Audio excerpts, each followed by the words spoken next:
mind, you'd be shocked at how many people have very little or close to zero ability to cook for themselves. I think it's very unfortunate. I'm fortunate that I grew up with a mother who cooked at home every single day, so I was exposed to that. But there's a whole generation of people who grew up with parents who never cooked at home. It was always can't imagine that, man. I couldn't imagine that either. And that's part of the reason why I kept up with Pro Chef Reacts, aside from the views and stuff like that. But it's also an opportunity to educate and teach. And yes, I talk a lot of shit, but there's also a lot of truth behind that shit talking, right? Yeah, it's true. I think it's important to call out bullshit and take a moment to educate people where you can. So, talking of this kind of type of thing, what do you think of Guga? What's your opinion on Guga is a very good friend of mine. He was just in New York a few days ago, and I've said it on the channel numerous times. I think he's a wizard, whereas like I'm I'm a knight. This dude's a wizard, right? This guy is willing and it isn't bound by certain rules that would stop him from experimentation. Yeah. So he's kind of in a different league. He doesn't consider himself a chef. I've seen him bump into people on the street and say, "You're an amazing chef." He won't correct them for the sake of like not wanting to get into that conversation. But, in person, behind the scenes, him and I, have spoken many times. He doesn't consider himself a chef. He's a content creator, but he's a content creator that works with food.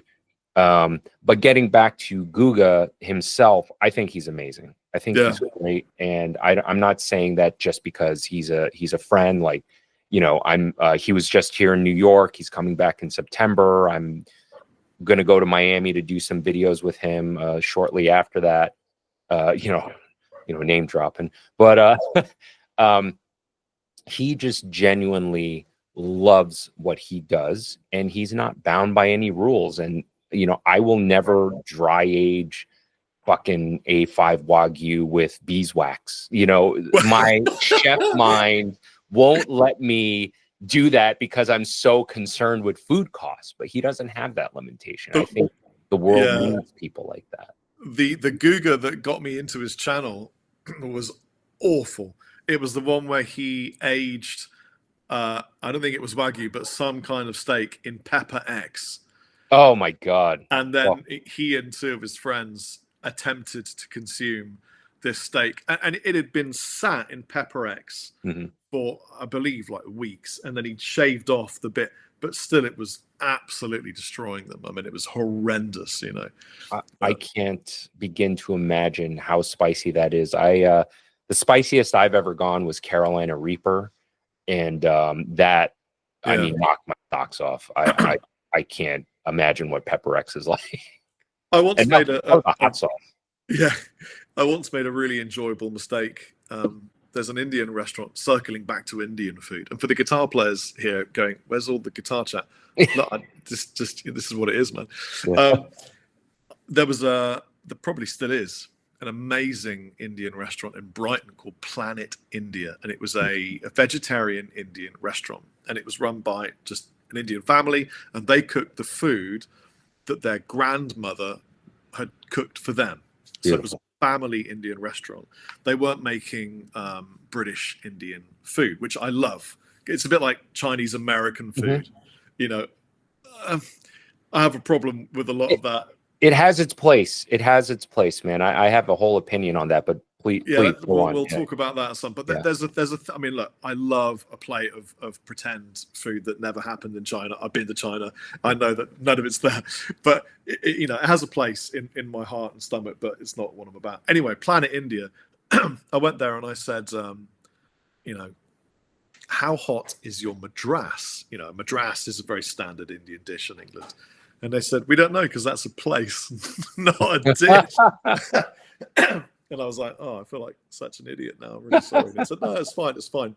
We don't do a madras. We have this particular meal or this one. And I was like, which one's the curry? And they went, well, actually that word comes from the dish that you cook it in. It's not even the. I'm like, oh my God, I know nothing. Yeah. And I said, well, look, imagine that you know, I'm me and I'm used to Madras type heat. What would you recommend? And they said, well, probably this one. And it was grandmother's black bean veggie dish. And they said, it's just black beans, chilies, ginger, garlic, salt, coriander, cumin. That's it. Mm. I was like, simplicity is elegance.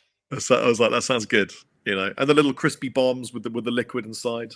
Now, what are they called? Those little crispy things, you know, the crispy Indian things with the liquid, and you put them in your mouth and they go pani puri. Thank you. Oh, pani puri. Yeah. My food addicted wife in the corner.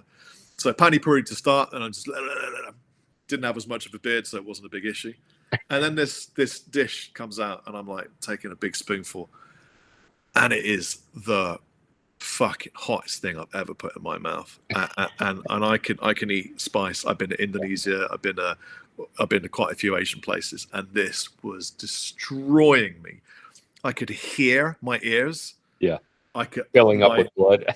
Oh my God. And I was like just clawing at drinks, begging for anything to, and it just would. They were like, do you want some more rice to cut? Do you want to cut it? I'm like, it's not going to do the job, mate. Yeah. You have to cut my tongue off. Yeah. It was a big mistake, you know. I think they were like, we'll show this guy what it's about, you know. There's certain levels of spice where it doesn't make sense anymore, in my opinion. There's a novelty to it. There's fun. I like my spice, but in fact, I work together with Heatnist, who provide the hot sauces for. Do you?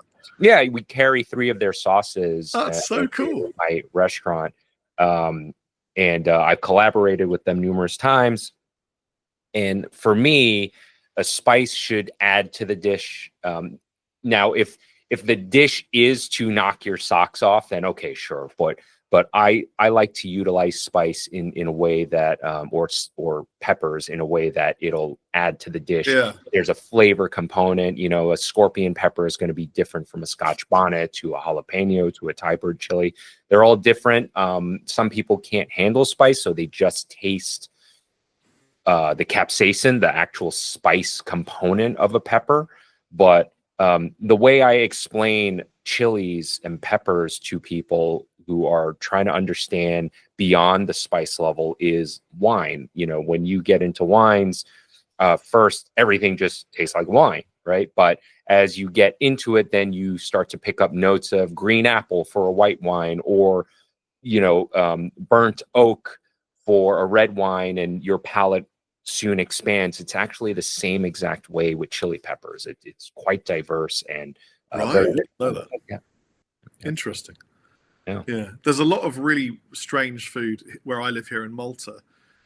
It's such a sort of diverse melting pot of anybody that came here and invaded and remained, you know. So it's a lot of Arabic food mixed with Italian food, with sort of, you know, some English bits and stuff. It's really weird. It's fascinating. I actually didn't know anything about Maltese cuisine until I met you, until you told me the little bit about it that I do know. And it's very fascinating.